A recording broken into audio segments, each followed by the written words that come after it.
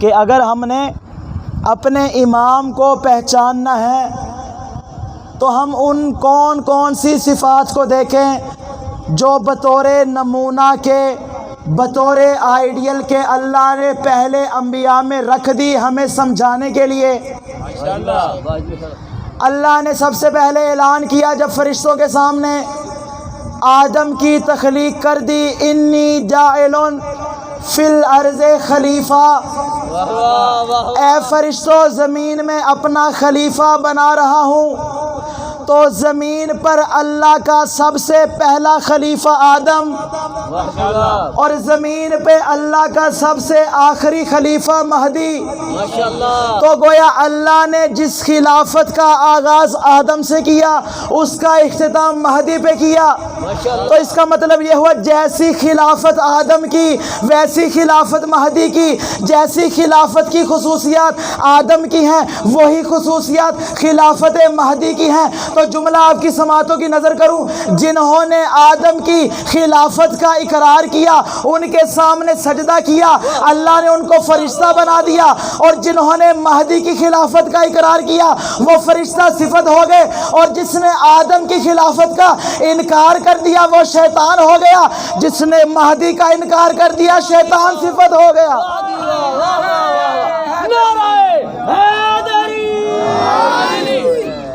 سب سے پہلی شباہت جو مولا امام زمانہ اور خلیفہ اول کے درمیان پائی جاتی ہے، اللہ کے 4 خلفاء ہیں نا زمین پر، پریشان ہو گئے ہیں۔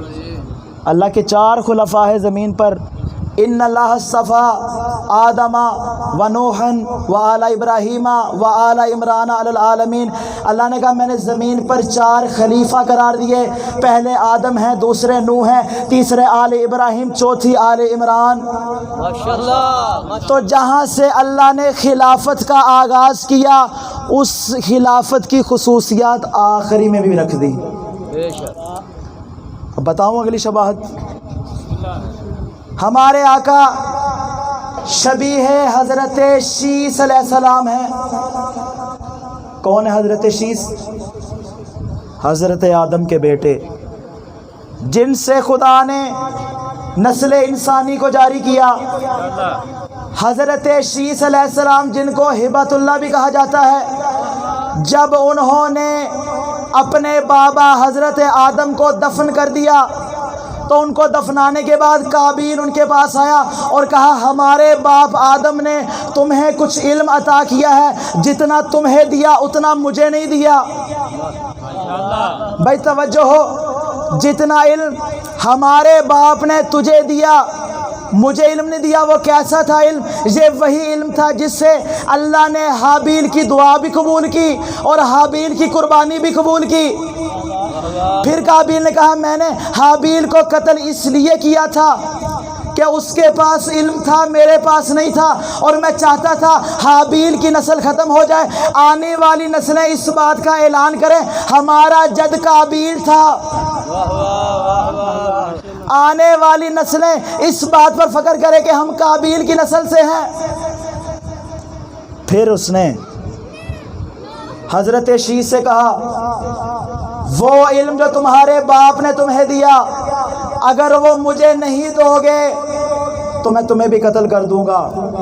اب یہ کیسی شباہت ہے حضرت شیس اور امام زمانہ کی کہ اللہ نے حضرت شیس کے علم کو بھی مخفی رکھا اور امام زمانہ کے علم کو بھی مخفی رکھا۔ بھائی صرف امام کا وجود نظروں سے غائب نہیں، امام کا علم بھی غائب ہے، اور ایسا کیوں نہ ہو، یہ آخری محمد ہے، وہ پہلا محمد تھا جس کے بارے میں کہا تھا انا مدینۃ العلم وعلی بابھا۔ جب پہلا مدینۃ العلم ہے تو آخری بھی مدینۃ العلم ہوگا۔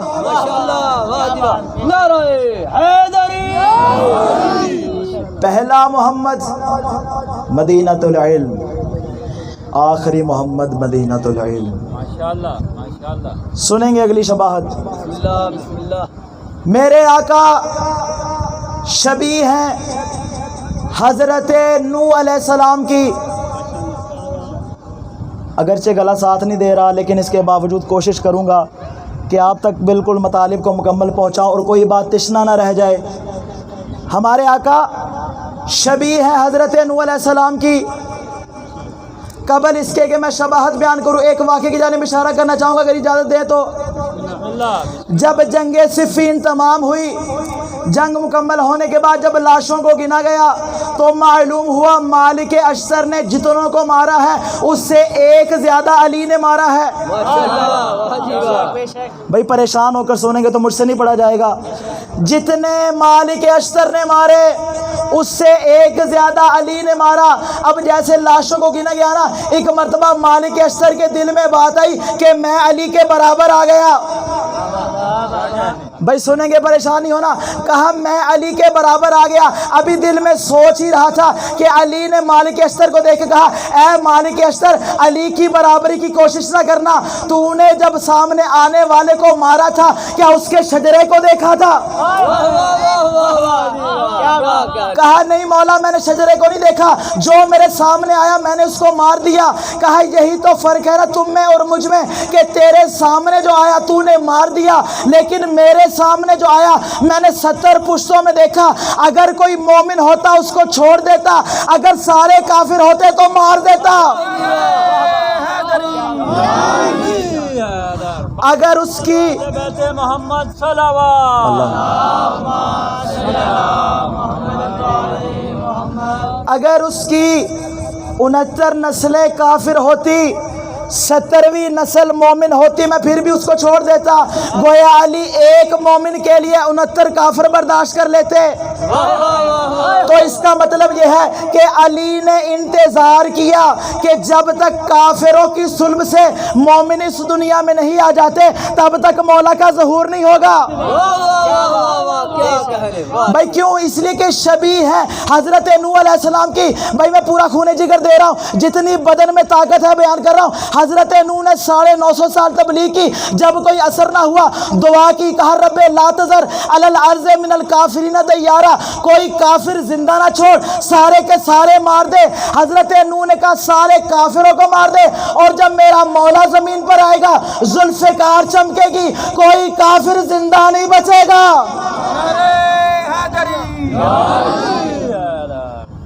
کوئی کافر زمین پہ زندہ نہیں بچے گا.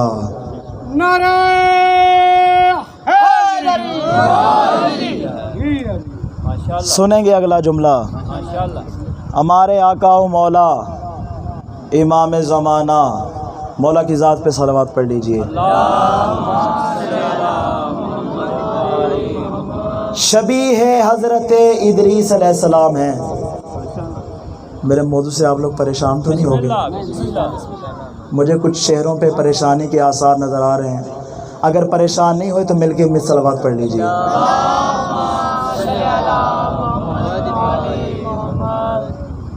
میرے آقا شبیہ ہے حضرت ادریس علیہ السلام ہیں، اور 3 شباہتیں پائی جاتی ہیں. کون کون سی؟ پہلی شباہت یہ ہے کہ حضرت ادریس علیہ السلام اپنی قوم سے غائب ہو گئے، ویسے ہمارے امام پردہ غیب میں موجود ہے. دوسری شباہت یہ ہے کہ جس طرح حضرت ادریس علیہ السلام کے جانے کے بعد ان کی قوم مشکلات کا شکار ہو گئی، ویسے ہی امام کے جانے کے بعد ان کے شیعہ پریشان حال ہو گئے. آج مظالم کا ایک طوفان برپا ہے ملت تشیع پر. یہ کیوں ہے؟ اس لیے کہ امام پردہ غیب میں ہے اور ہم انتظار کر رہے ہیں امام کا تاکہ وہ آ کر انتقام لیں. یہ ہے دوسری شباہت. اور تیسری شباہت کیا ہے؟ وہ آپ مومنوں کے لیے بڑا خاص جملہ ہے. امام نے ارشاد فرمایا تیسری شباہت یہ ہے کہ جب حضرت ادریس علیہ السلام کی قوم نے اپنے گناہوں سے معافی مانگ لی اور اللہ کی جانب رجوع کر لیا تو خدا نے حضرت ادریس کو واپس بھیج دیا. اسی طرح امام فرماتے ہیں اے میرے شیعو، غیبت میں میرا انتظار کرو لیکن اپنے گناہوں سے توبہ کرو، خدا کی بارگاہ کی جانب آ جاؤ اور خدا سے اس بات کا وعدہ کر لو کہ جب میرا امام آئے گا میں اس کی مدد کروں گا، میرا ظہور ہو جائے گا. امام کی نصرت کا عزم کر لو. امام کی نصرت کا ارادہ کر لو. فقط انتظار کافی نہیں. انشاءاللہ جب آگے غیبت میں شیعوں کی ذمہ داریوں پہ گفتگو ہوگی تو میں اس میں کچھ باتیں بیان کروں گا کہ اگر غیبت کے زمانے میں ہم ہیں تو ہمیں اپنے امام کے لیے کیا کرنا چاہیے. تو خالی انتظار نہیں بلکہ یہ انتظار ہے کچھ شرائط کے ساتھ.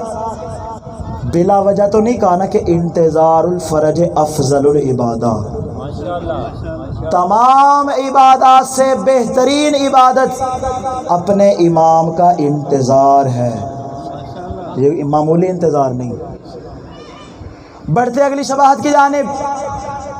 میرے آقا شبیہ ہیں حضرت ہود علیہ السلام کی. سنیں گے شباہت کس کی شبیہ ہیں؟ حضرت ہود علیہ السلام کی. وہ کس طرح؟ اس طرح کہ حضرت ہود علیہ السلام کے جو والد تھے حضرت نوح علیہ السلام، جب ان کا آخری وقت آیا ساری قوم کو جمع کیا، کہا اے میری قوم میں اس دنیا سے جا رہا ہوں، میرے بعد ایک غیبت ہوگی جس میں ظالم حکمران تم پر مسلط ہوں گے، لیکن ان کا ظلم اس وقت ختم ہوگا جب میرا بیٹا ہود اس زمین پر آئے گا اور وہ اس ظلم کا خاتمہ کر دے گا.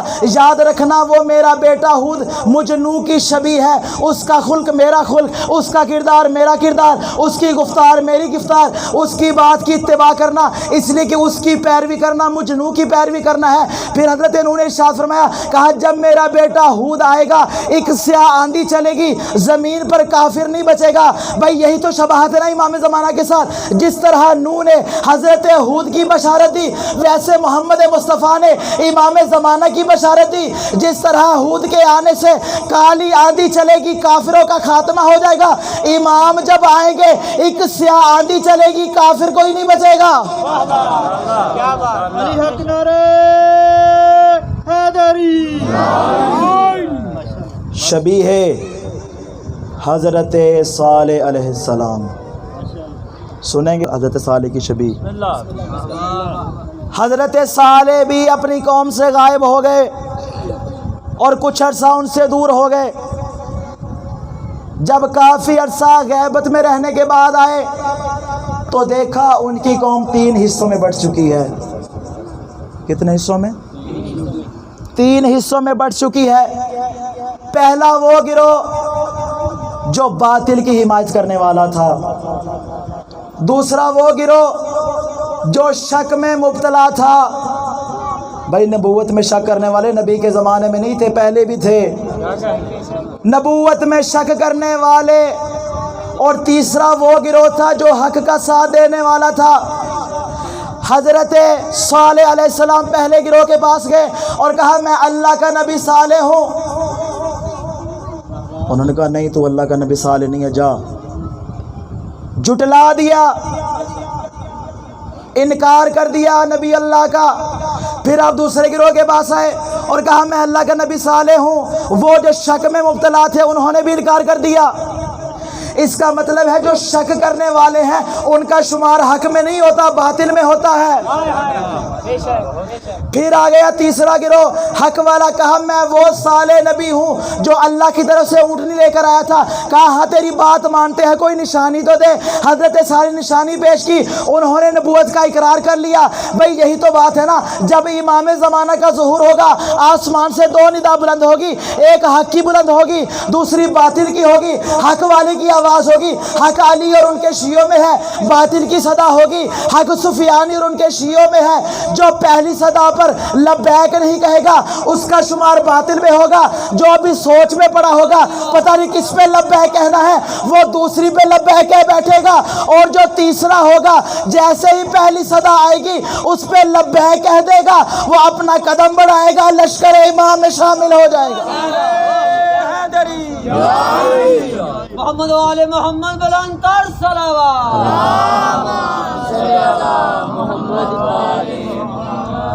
پہلی صدا سنے گا، جا الحق وزہق الباطل ان الباطل کان زہوقا.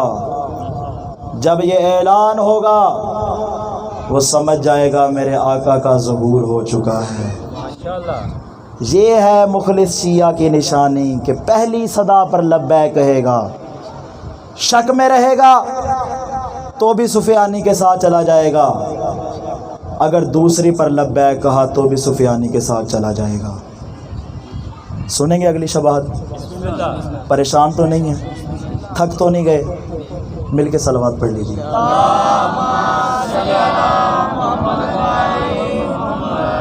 میرے آقا و مولا شبیہ ہے حضرت خلیل اللہ کی۔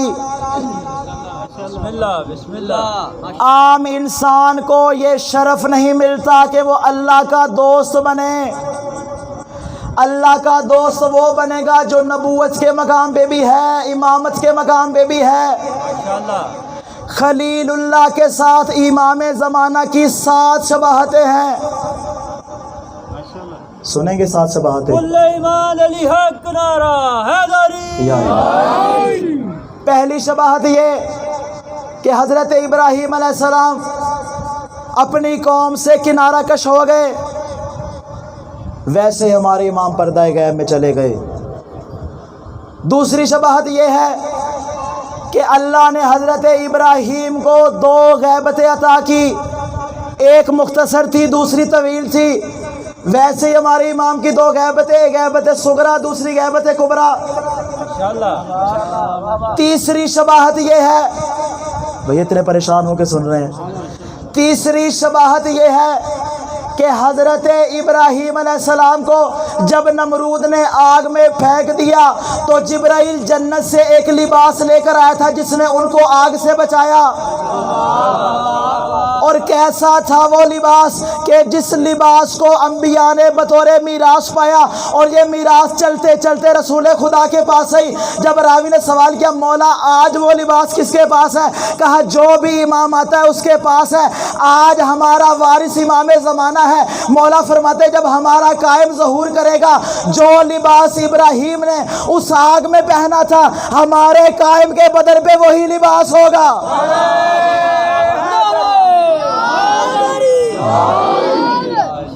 3 شباہتیں۔ چوتھی شباہت خلیل اللہ کے ساتھ کہ جس طرح حضرت ابراہیم کی ولادت کو خدا نے مخفی رکھا، ویسے ہی امام زمانہ کی ولادت کو بھی خدا نے مخفی رکھا۔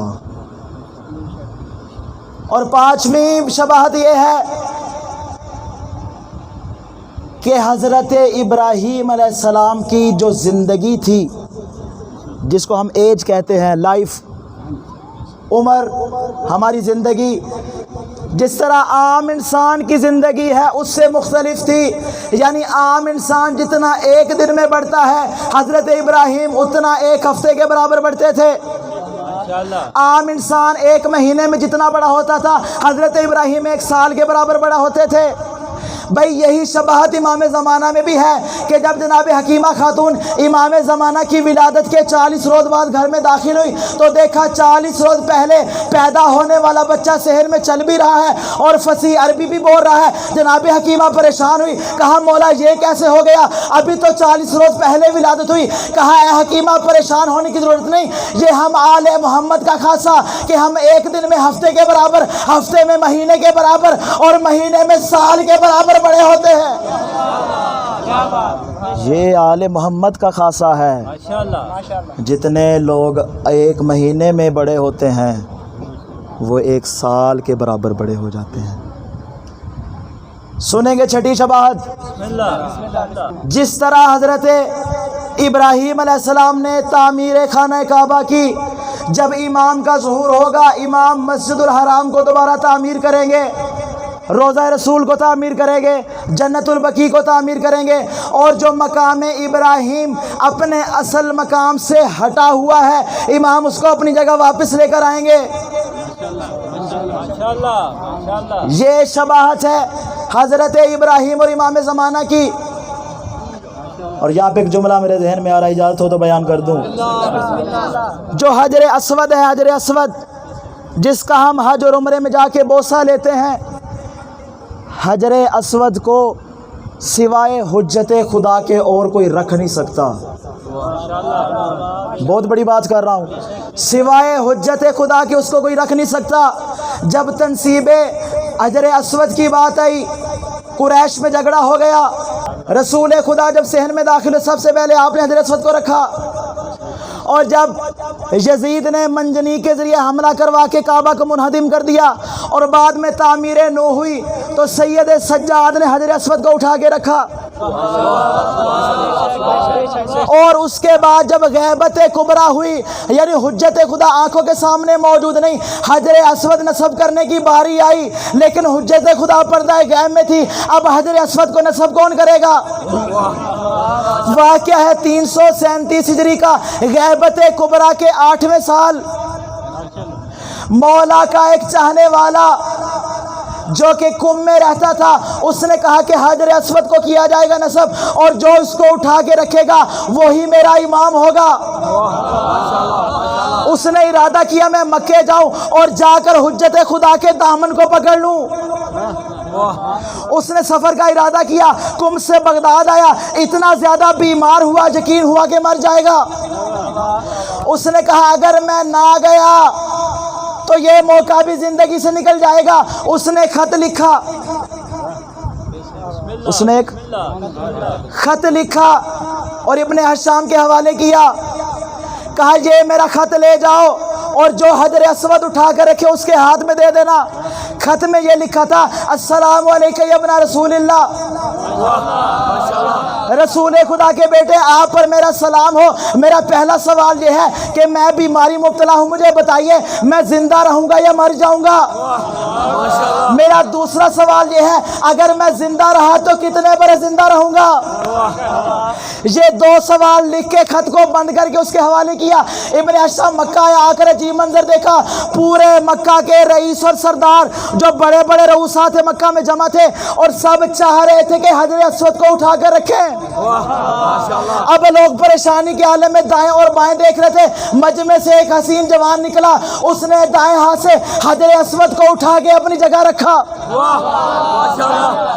بھائی لوگ اتنے پریشان تھے،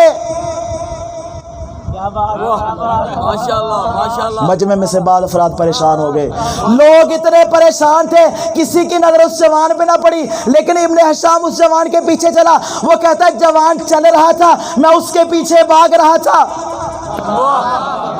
بھاگ رہا تھا، پھر بھی اس جوان تک نہ پہنچا۔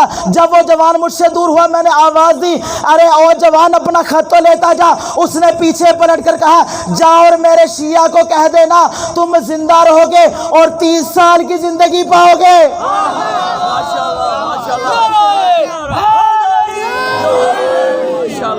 وہ 30 سال زندہ رہا، اور 30 سال کے بعد اس نے کتاب تحریر کی۔ اس کے مقدمے میں اس نے یہ واقعہ لکھا کہ میری جو 30 سالہ زندگی ہے یہ معجزہ امام زمانہ ہے۔ یہ ہے میرے مولا واقعہ۔ کتنی شباہتیں میں نے بیان کر دی خلیل اللہ کے ساتھ؟ 6 شباہتیں۔ سنیں گے 7ویں شباہت؟ میرے آقا، میں دوبارہ دہراؤں، میرے آقا شبیہ حضرت خلیل خدا ہیں۔ وہ کس طرح؟ جس طرح حضرت خلیل خدا کے لیے آگ روشن کی گئی، امام زمانہ کے لیے آگ روشن کی جائے گی۔ بھائی کیا سن رہے امام کے بارے میں؟ جس طرح ابراہیم کے لیے آگ جلائی جائے گی ویسے امام کے لیے آگ جلائی جائے گی۔ جیسے ابراہیم آگ میں کود پڑیں گے ویسے امام زمانہ آگ میں کود پڑیں گے۔ جیسے ابراہیم کو آگ نے کچھ نہ کہا امام زمانہ کو آگ کچھ نہ کہے گی۔ ایک مرتبہ ایک علاقے کا رہنے والا شخص آئے گا اور کہے گا اے حجت خدا، تو اس بات کا دعویٰ کرتا ہے کہ تیرے پاس انبیاء کی میراث ہے، اگر تیرے پاس انبیاء کی میراث ہے تو مجھے ابراہیم کا معجزہ کر کے دکھا۔ امام حکم دیں گے آگ جلائی جائے۔ ایک مرتبہ آگ جلائی گئی، امام اس میں آیت پڑھیں گے اور داخل ہو جائیں گے، فسبحان الذی بیدہ ملکوت کل شیء والیہ ترجعون۔ یہ آیت پڑھ کے امام آگ میں داخل ہوں گے اور سلامتی سے باہر نکل آئیں گے۔ وہ امام کے معجزے کا انکار کرے گا اور کہے گا یہ جادو ہے۔ اب امام بھی کچھ نہ کہیں گے، لوگ بھی کچھ نہ کہیں گے۔ اب وہ آگ آگے بڑھے گی، امام حکم دیں گے یہ دشمن اہل بیت سے جلا دے۔ بھائی یہی تو وجہ ہے، جملہ سنیے گا، یہی تو وجہ ہے اللہ نے جب ارشاد فرمایا اگر ساری دنیا علی کی ولایت پہ جمع ہو جاتی میں جہنم کو خلق نہ کرتا، جہنم بنی ہی دشمنان اہل بیت۔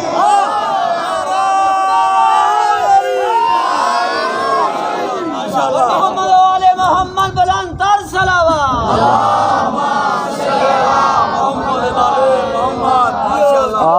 بنی ہی دشمنان اہل بیت کے لیے ہے۔ اگر کوئی اہل بیت کا چاہنے والا ہوگا اسے آگ کچھ نہیں کہے گی۔ سنیں گے اگلی شواہد؟ بس ایک دو جملے پڑھ کے آپ کی زحمتوں کو تمام کروں۔ میرے آقا شبیہ حضرت لوط علیہ السلام ہے، شبیہ حضرت لوط علیہ السلام۔ جب حضرت لوط کے پاس دو فرشتے آئے اور کہا ہم آپ کی امت کو تباہ کرنے آئے ہیں، ان پر عذاب بھیجنے کے لیے آئے ہیں، تو اللہ نے حضرت لوط کی مدد کے لیے جس طرح فرشتوں کو بھیجا، امام کی نصرت کے لیے بھی اللہ فرشتوں کو بھیجے گا۔ بھئی یہ کیسے ہو گیا؟ جب امام کی ولادت ہوئی، امام کی ایک کنیز نے منظر دیکھا کہ ایک نور ہے جو زمین سے لے کر آسمان تک ملا ہوا ہے، اس میں ملائکہ آتے ہیں، اپنے بالوں اور سر کو امام زمانہ سے مس کر کے واپس چلے جاتے ہیں۔ اس نے پریشان ہو کے پوچھا مولا یہ کیا ماجرا ہے؟ کہا پریشان ہونے کی ضرورت نہیں، اللہ نے ان ملائکہ کو زمین پہ بھیجا جو امام زمانہ کی نصرت کریں گے۔ بھائی یہ جو تم تبرکات کرتے ہو، اپنے آپ کو اور اپنی چیزوں کو زیارات سے مس کرتے ہو، یہ فقط فطرس کا عمل نہیں، یہ ان فرشتوں کا بھی سنت ہے جنہوں نے وجود امام زمانہ سے تبرک لیا تھا۔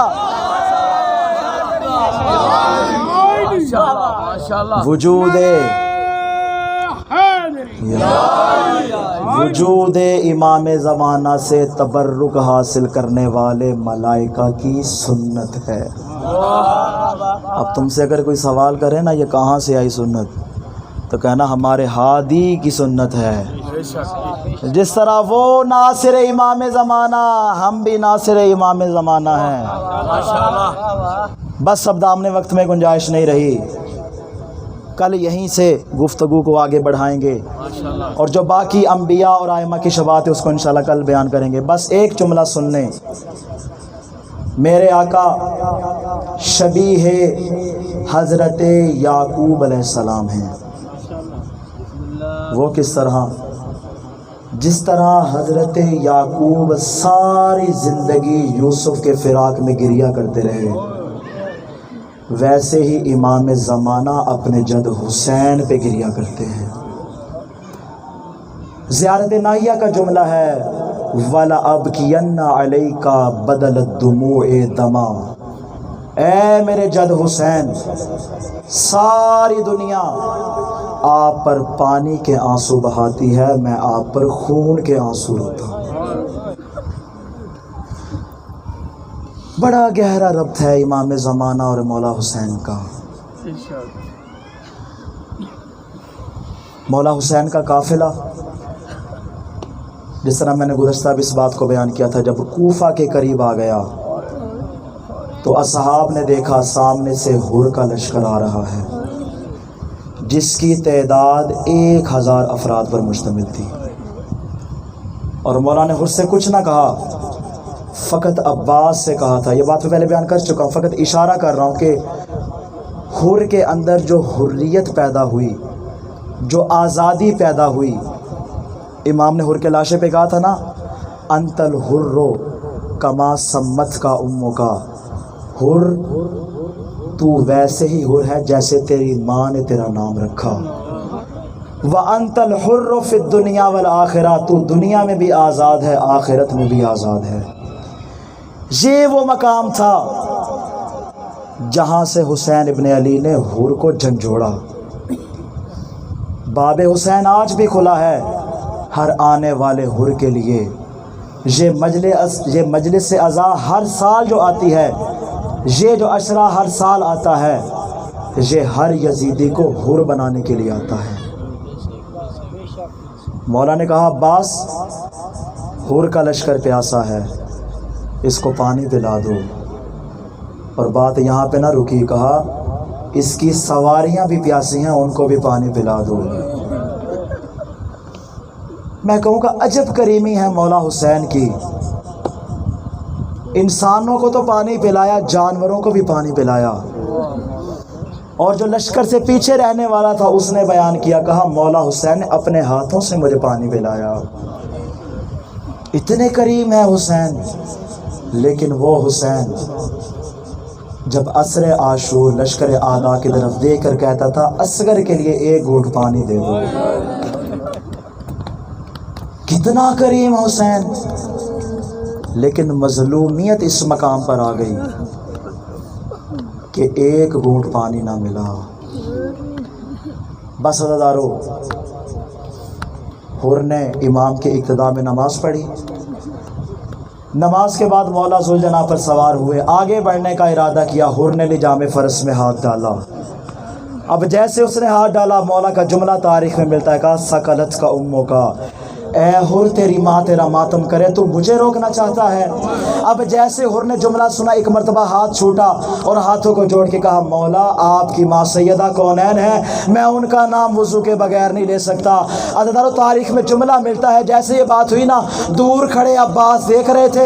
ایک مرتبہ گھوڑے کو ایڑ لگائی، حر کے پاس آئے، تلوار کو نیام سے نکالا، کہا حر بتا کس کی ماں کا نام لے رہا تھا، اور اگر آج کے بعد یہ نام تمہاری زبان پر آیا تو عباس تیری زبان کو کاٹ دے گا. کیسی غیرت عباس ہے، برداشت نہیں کرتے کہ کسی کی زبان پہ سیدہ کا نام آئے. بس یہ وہ مقام تھا جس نے حر کو حر بننے پر مجبور کیا. دن گزرتے رہے، شب عاشور آ گئی. اب ہر خیمے کا منظر عجیب ہے. حسین کبھی اپنے اصحاب سے خطاب کرتے ہیں، کبھی اہل بیت سے ہم کلام ہوتے ہیں، کبھی مسلح عبادت پہ خدا کی عبادت انجام دیتے ہیں، اور لشکر اعداء میں جنگ کی تیاریاں ہیں. سب خوشی منا رہے ہیں کہ صبح حسین کو شہید کریں گے. لیکن حر کے خیمے کا منظر عجب ہے. اللہ جانے حر کے دل میں کون سی بات ہے جو اس کو بیٹھنے نہیں دے رہی. کبھی حر دائیں جانب جاتا ہے، کبھی بائیں جانب جاتا ہے. اس بے خبری کے عالم میں حر نے دیکھا ایک شخص وہاں سے چلنے لگا ہے. کہا تو کہاں جا رہا ہے؟ اس نے کہا حر دیکھتے نہیں کتنی زیادہ گرمی ہے، میں اپنے گھوڑوں کو پانی پلانے جا رہا ہوں. اس نے کہا تیرے گھوڑے تو پانی پی لے، مگر حسین کے خیموں کو دیکھو، وہاں سے الاتش الاتش کی صدائیں بلند ہو رہی ہے. ارے حسین کے خیموں میں پانی بھی نہیں ہے، ہمارے گھوڑے بھی پانی پی رہے. حر کی حالت منقلب ہوئی. چلتے چلتے عمر سعد کے پاس آیا، کہا عمر سعد بتا کیا حسین سے ہر حال میں جنگ ہو کے رہے گی؟ اس نے کہا ہاں، فقط جنگ نہیں ہوگی، کل سروں کو اڑایا جائے گا، بدنوں کو خاک پہ گرایا جائے گا، لاشوں کو گھوڑوں سے پامال کیا جائے گا. بس یہ منظر دیکھنا تھا. ایک مرتبہ حر چلنے لگا.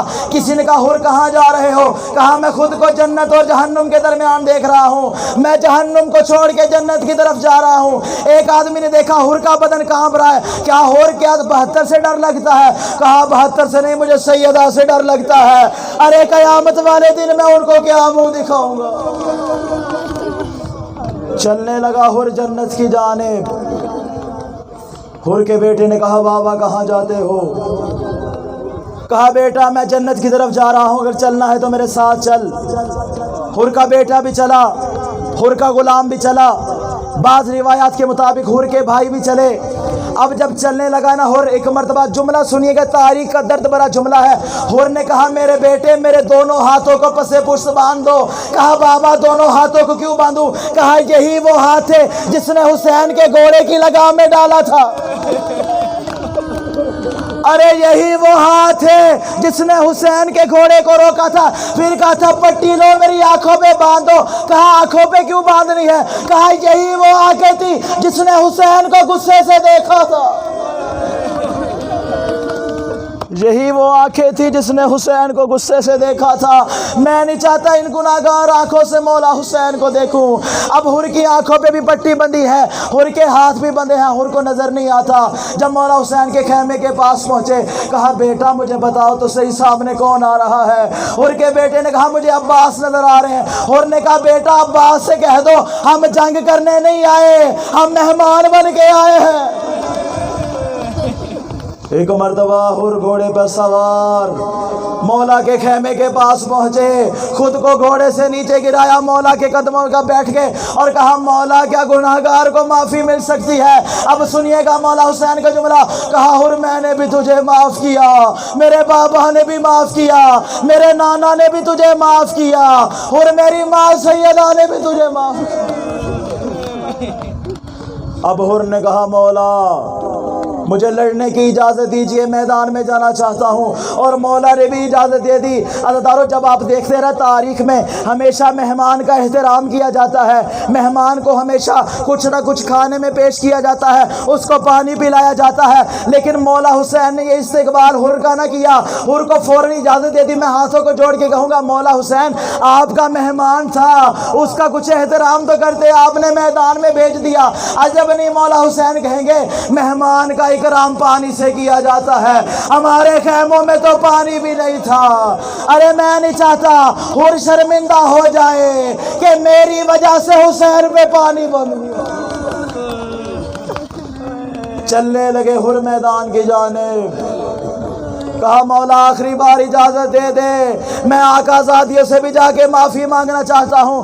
مولا نے کہا عباس حر کو اس خیمے کے باہر لے جاؤ جہاں زینب و ام کلثوم ہے۔ ایک مرتبہ حر بلند آواز سے کہا ارے آقا زادیوں میں وہی حر ہوں جس نے آپ کا راستہ روکا تھا، بس یہ جملہ کہنا تھا۔ خیموں میں کوہرام برپا ہوا، بیویوں نے ماتم کرنا شروع کیا، حر نے خود کو گھوڑے سے گرایا، اپنی کھود کو اتارا، خاک کربلا اٹھا کے سر میں پھینکی، کہا تیری بدبختی ہے حر، تو نے دوسری بار سادہ کو رلایا ہے، اور تو نے دوسری بار سیدزادیوں کو رلایا ہے، اور تیرا زندہ رہنا اب نہیں بنتا۔ اور ایک مرتبہ میدان میں چلے، حر کی شہادت ہوئی، مولا حر کی پیشانی پہ باندھے ہوئے رومال کو لے کر آئے۔ عزیزانو یہ وہی رومال تھا جناب سیدہ کا تھا۔ میں کہوں گا عجب استقبال تھا بہن بھائی کا۔ زینب نے کہا تھا حر میں اپنی ماں سیدہ سے شفاعت طلب کروں گی، مولا حسین نے ماں کا رومال حر کی پیشانی پہ باندھ کے کہا حر خدا حافظ، ہم تیری جنت کے ضامن۔ بس عزیزانو آخری جملہ، جب حر کا بیٹا میدان کی جانب چلا، تاریخ نے لکھا ہے حر کے بیٹے کا نام علی تھا۔ علی ابن حر جب میدان کی جانب چلا، اس نے خوب جنگ کی، اور جنگ کرنے کے بعد جب زین پہ نہ سنبھل سکا، زین سے زمین پر آیا، اپنے بابا کو آواز دی السلام علیکم یا بچا، ارے بابا حر میری مدد کو آئیے۔ اب حر میدان کی جانب بڑھا، ایک مرتبہ آواز دی بیٹا کہاں ہو؟ بیٹے نے جواب نہ دیا۔ مولا حسین نے کہا حر تیرا بیٹا یہاں ہے۔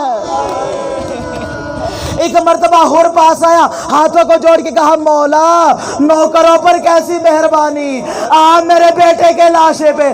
کہا حر تو بوڑھا ہے، بوڑھا باپ جوان بیٹے کا لاشا نہیں اٹھا سکتا، حر تیری ہمت ختم ہو چکی ہے، میں نہیں چاہتا جوان بیٹے کا لاشا اٹھائے۔ میں ہاتھوں کو جوڑ کے کہوں گا مولا ابھی تھوڑی دیر کے بعد جب خاکے کربلا پہ علی اکبر اپنی ایڑیوں کو رگڑے گا، مولا آپ تنہا لاشا اٹھائیں گے، اے کاش ہم کربلا میں ہوتے، آپ کے علی اکبر کا جنازہ اٹھائیں۔ انا للہ و انا الیہ راجعون وسیعلم الذین ظلموا ای منقلب ینقلبون رضا بقضائہ و تسلیما لامرہ۔